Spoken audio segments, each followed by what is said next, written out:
Hello guys, today I want to talk about the differences between new spreadsheet formatting and old spreadsheet formatting in bulk operations. We all know that bulk operation spreadsheet can make our lives so much easier in managing and creating ads in Amazon dashboard. Lately, we've got to notice that the legacy format has been extended till end of the year. Nevertheless, I've started creating new spreadsheets for ads creation, and I would like to introduce the new format so you can better understand what are the differences between old and new format. There are good things and there are also bad things, and I've divided the changes into three categories: the good ones, the bad ones, and the good and bad. It depends how you look at it. So let's get into the spreadsheet on itself. Right, so new format looks a bit different. It has additional columns, and this is a good thing. I count this as a good thing. We have when you download your spreadsheet, you have columns that are grayed out. This means it's informational only. It doesn't do any purpose beside informing us what's happening. The best thing about it is that we have campaign name attached to the, let's say, keyword row. Before, we didn't know if we filter out to see just the keywords to manage the bids. We didn't know what exactly campaign it is. I can present it here. If we will create smart filters for the first row, let's say I want to manage bids, so what I would do is show up just the keywords, and before we had only this information, so we didn't know what campaign. Let's make it more visible, but not that visible. Alright, so let's say before we didn't see this campaign, what campaign name it is. Now we can see it here. So this is the campaign name. If you can see, no matter what row you will filter in, and this is a good news because what you can do, let's say, let's get back to managing keywords, and let's say you named your campaigns including asins, so you can filter out by asin. So let's say just this asin. So right now you will see only the campaigns for this particular asin, and this is really handy. Another thing is you can filter out by ACOS. Of course, let's say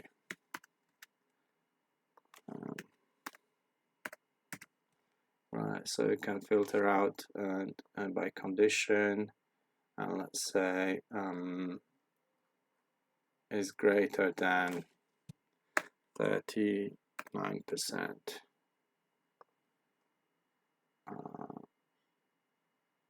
Sorry, percent will be 0. That's right, and that's great. So now we have clicks on the keywords only with really bad performance. Back in time, we had to add these columns, calculate them, and do it all manually. Right now, this is added, and this is really, I think, one of the best changes that happened. Additionally, they've added some ID columns. We've had campaign ID in the past. Now we have portfolio ID, ad ID. For each row there's an ID number. This is purely for Amazon's gain. It speeds up processing Spreadsheet and helps out Amazon. So Amazon is able to process our Spreadsheet much faster than it used to before. So this is a good change. Another change is with new format. If you will create a file which will contain error, it will not make any changes at all. This means you will get an error message, and when you download the error report file, it will show you up that you've made an error in some row, and other rows, despite the fact that they didn't have errors, they will get a message that they were not processed before because there was some errors in the file. Why this one is good? Because sometimes when you've got an error and then you went back to the file and fixed it and you upload it again, you were ending up with duplicate campaigns because some rows were processed twice, which means, for example, you could create duplicate campaign or keyword targeting or whatsoever. Right now, it won't happen. You have to have a file without any errors for your changes to take an effect in Amazon advertising dashboard. Another change, now we can change the campaign name. Let's say I can change this campaign name to whatever I want, and the same with the ad group. Before, we didn't have the opportunity to change the campaign name or ad group using bulk sheets. Right now this is possible, and to do that there's another thing, the column, which is really important right now. This means operation. To make any changes, you have to fill in this column. If you will leave it blank, simply this row will be ignored if you upload the file. There are only 3 operations that you can make. This will be create, update, and archive.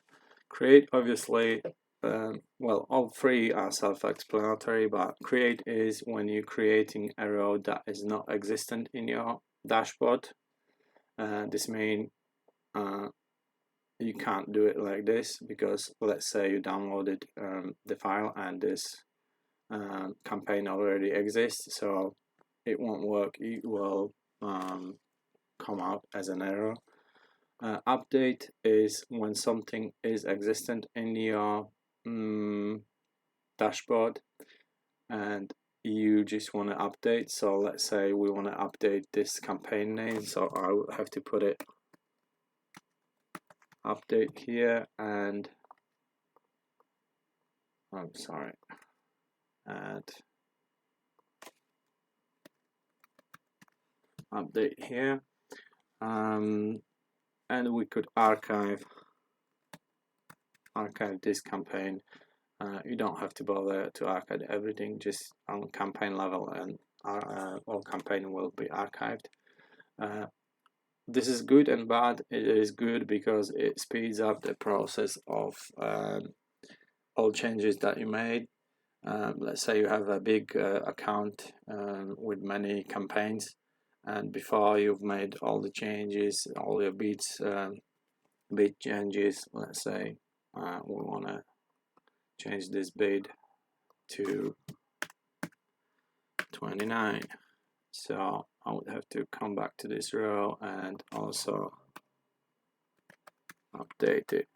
And before it was taking quite a long to all changes show up in your dashboard. Now it's really easy because Amazon processes only the rows which are filled in with in this operations column. So this row will be ignored and Amazon won't process it at all. Only these will be processed even out of hundreds of rows that you can have here. This is good and bad. Why it's good? It speeds up the process. Obviously, you will see the changes will show up much quicker on your ads, but it's bad from one reason. When you make changes here, you have to remember about adding it here. So you have to scroll left, put update here, click it. So it's just more clicks for you. That's why it's good and bad. Another bad change is I mentioned about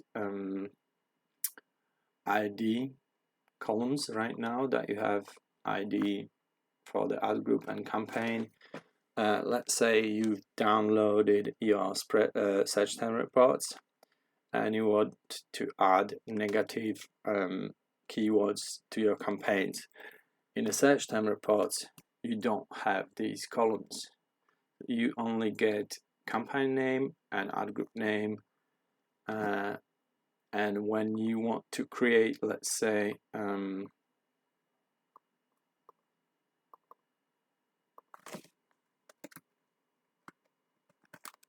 negative keyword, and you would put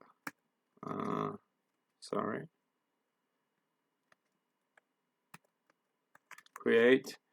If you want fill in these two columns, campaign ID and ad group ID, despite the fact that you filled in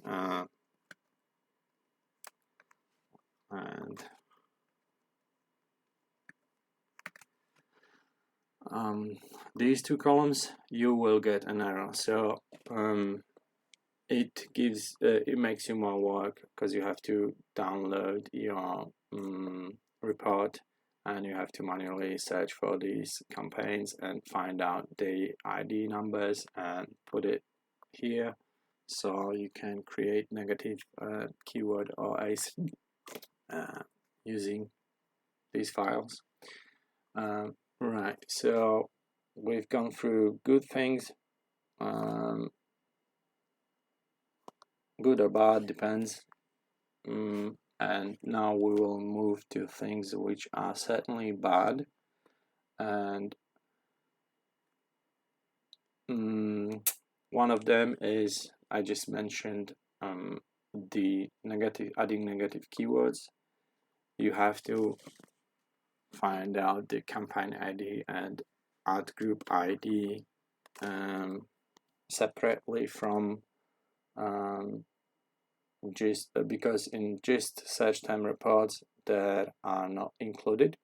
So this is quite inconvenient to do. And another thing which is really painful, before, when we were using bulk operations spreadsheets to create campaigns, particularly auto campaigns, we were able to, this is a legacy format, we were able to put all targetings, and we were able to pause or enable. We were able to put different bidding on each targeting in this campaign. In new format, these rows are for bidding. Basically, you can create only campaign, and you can only set the bidding on auto. You can create the bid only on auto on the group level, ad group level, and we are not able to create new auto campaign with just one targeting enabled. Let's see it. How could I do it? Let's say I want to create ad group with which only targets substitutes, and the rest of it would be paused. So I could do that in all legacy format. In new format, if you will include these rows, it will come out with errors. So up until end of this year, I will be still using my legacy bulks bulk auto campaign creator, just because of that, because I'm able to at the stage of creation, I'm able to set some targeting paused and set separate bidding. That will be for all for now. I will record more videos on creating multiple campaigns using creator like this one. I'm working on